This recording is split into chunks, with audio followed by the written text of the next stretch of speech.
അസ്സലാമു അലൈക്കും എവരിവൺ. ഇന്ന് നമ്മളുടെ ടോപ്പിക് എന്ന് പറഞ്ഞിട്ടുണ്ടെങ്കിൽ ഒരു മുതലാളിമാരെ കുറിച്ചിട്ടാണ്. മുതലാളിമാരെന്ന് പറയുമ്പോൾ നമ്മൾ ഈ നാട്ടിൽ അല്ലെങ്കിൽ എല്ലാവരും ഇങ്ങനെ പറയില്ലേ, മുതലിനെ ലാളിക്കുന്നവൻ, ആ മുതലാളിമാരെ കുറിച്ചിട്ടാണ് കേട്ടോ. പക്ഷെ ആക്ച്വലി ഒരു മുതലിനെ ലാളിക്കുന്നുണ്ടോ ഇല്ല എന്നുള്ളതിനെ കുറിച്ച് എനിക്കറിയില്ല. പക്ഷെ ആ മുതലാളിയെ കുറിച്ചിട്ടാണ്. കുറച്ച് മാസങ്ങൾക്ക് മുന്നേ ഞാൻ എൻ്റെ വേണ്ടപ്പെട്ട ഒരു സർക്കിളിൽ ഇരുന്ന് സംസാരിക്കുന്നതിൻ്റെ ഇടയിൽ നമ്മുടെ ഇടയിൽ വന്നൊരു കമൻറ്റാണ് ഇന്ന് സംസാരിക്കാൻ എന്നെ പ്രേരിപ്പിക്കുന്നത്. എന്താണെന്ന് വെച്ചിട്ടുണ്ടെന്നുണ്ടെങ്കിൽ, നമുക്കറിയാവുന്ന നമ്മളുടെ പരിചയത്തിലുള്ള ഒരു ബിസിനസ്മാൻ, അദ്ദേഹം ഒരുപാട് അച്ചീവ് ചെയ്തു തുടങ്ങി. അയാൾ ആഗ്രഹിക്കുന്നതിൽ വലിയൊരു വീടും അല്ലെങ്കിൽ ഒരുപാട് കാറുകൾ മേടിക്കുന്നു, അയാൾ വിദേശയാത്രകൾ ചെയ്യുന്നു, അങ്ങനെ അയാളുടെ ജീവിതം അയാൾ ആസ്വദിക്കാൻ തുടങ്ങിയിരിക്കുന്നു. അത് ഇതിനെക്കുറിച്ച് സംസാരം വന്നപ്പോൾ നമ്മളുടെ വേണ്ടപ്പെട്ട ഒരാൾ പറഞ്ഞ കമൻ്റ് ഉണ്ട്, എന്ത് ചെയ്തിട്ട് എന്താണ്, അയാളെ സ്ഥാപനത്തിൽ ജോലി ചെയ്യുന്നവർക്ക് അയാൾ വളരെ ചെറിയ ശമ്പളമാണ് കൊടുക്കുന്നത് എന്ന്. അത് കേട്ടപ്പോൾ സാധാരണഗതിയിൽ നമ്മളെ ഹൃദയം ആ തൊഴിലാളിയെ കുറിച്ച് ചിന്തിക്കേണ്ടിയിരുന്നു. പക്ഷെ എനിക്ക് എൻ്റെ മനസ്സ് പോയത് ആ മുതലാളിനെ കുറിച്ചിട്ടാണ്.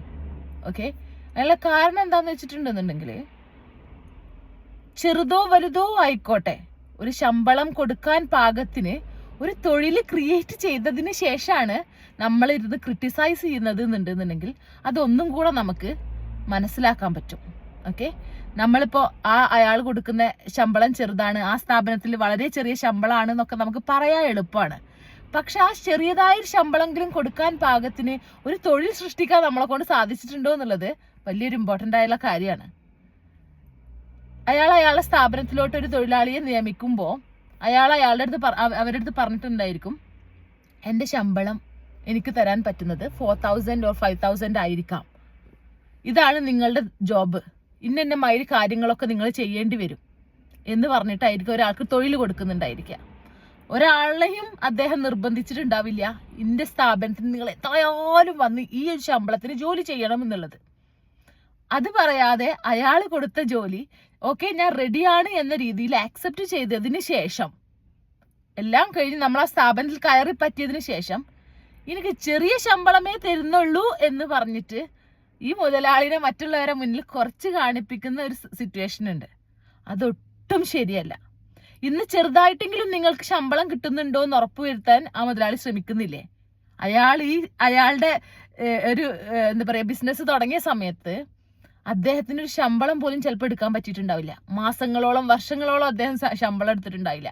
അയാളുടെ സന്തോഷം, സമാധാനം, ആഗ്രഹങ്ങൾ, ഇഷ്ടങ്ങൾ, അയാളുടെ ഫാമിലിയുടെ കൂടെയുള്ള ടൈം, കുട്ടികളുടെ കൂടെയുള്ള ടൈം, അയാളുടെ പാരൻസിന്റെ കൂടെയുള്ള ടൈം ഒക്കെ കോംപ്രമൈസ് ചെയ്തതിന്റെ റിസൾട്ടാണ് ഇന്ന് ചെറുതെങ്കിലും ശമ്പളം നൽകാൻ പാകത്തിനൊരു ജോലി നിങ്ങൾക്ക് അദ്ദേഹം ഓഫർ ചെയ്തിട്ടുള്ളത്.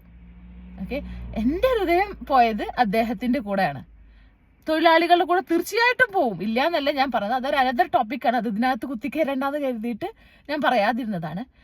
നമ്മൾ മറ്റുള്ളവരെ വളരെ ഈസിയായി ക്രിട്ടിസൈസ് ചെയ്യുന്നതിന് മുന്നേ ചിലപ്പോഴെങ്കിലും നമ്മൾ അയാളുടെ അവസ്ഥകളെ കുറിച്ചിട്ടും ചിന്തിച്ചിട്ടുണ്ടായിരിക്കണം. അയാളുടെ ഡ്രീം അച്ചീവ് ചെയ്യാൻ വേണ്ടി എന്തൊക്കെ തരത്തിലുള്ള കാര്യങ്ങൾ കോംപ്രമൈസ് ചെയ്തിട്ടുണ്ടാവും, എത്രത്തോളം ഉറക്കൊഴിച്ചിട്ടുണ്ടായിരിക്കും, എത്രത്തോളം സ്ട്രെസ് അനുഭവിച്ചിട്ടുണ്ടായിരിക്കും, എത്രത്തോളം അയാളുടെ സുഖങ്ങൾ അയാൾ വേണ്ട വെച്ചിട്ടുണ്ടായിരിക്കും. അങ്ങനെ അയാളുടെ സമാധാനം, സന്തോഷവും ഒക്കെ കോംപ്രമൈസ് ചെയ്തതിന്റെ ഭാഗമായി ഒരു 10-20 വർഷത്തിന്റെ ശേഷം അയാളുടെ ഡ്രീമിലേക്ക് എത്തുമ്പോൾ നമുക്ക് അദ്ദേഹത്തെ ക്രിട്ടിസൈസ് ചെയ്യുന്നതിന് പകരം വളരെ മനോഹരമായി അപ്രീഷിയേറ്റ് ചെയ്യാൻ കഴിയുന്നുണ്ടെന്നുണ്ടെങ്കിൽ അതായിരിക്കും ഏറ്റവും ഉത്തമം. അതിന് നമുക്ക് കഴിയുന്നില്ല എന്നുണ്ടെന്നുണ്ടെങ്കിൽ നമ്മുടെ ഹൃദയം ഒന്നും കൂടെ ഒക്കെ വലിയ സ്ഥലത്തോട്ട് പ്ലേസ് ചെയ്യേണ്ട സമയം കഴിഞ്ഞിരിക്കുന്നു. ഒന്നും കൂടെ വിശാലമായ ഒരു സ്ഥലത്തോട്ട് നമ്മളെ തന്നെ പ്ലേസ് ചെയ്യണം. അല്ലാതെ ഒരിക്കലും നമുക്കത് അണ്ടർസ്റ്റാൻഡ് ചെയ്യാൻ പറ്റില്ല. അപ്പോൾ ജസ്റ്റ് എനിക്ക് ഈ ഒരു വിഷയം എന്ന് പറയാൻ തോന്നി. That's it.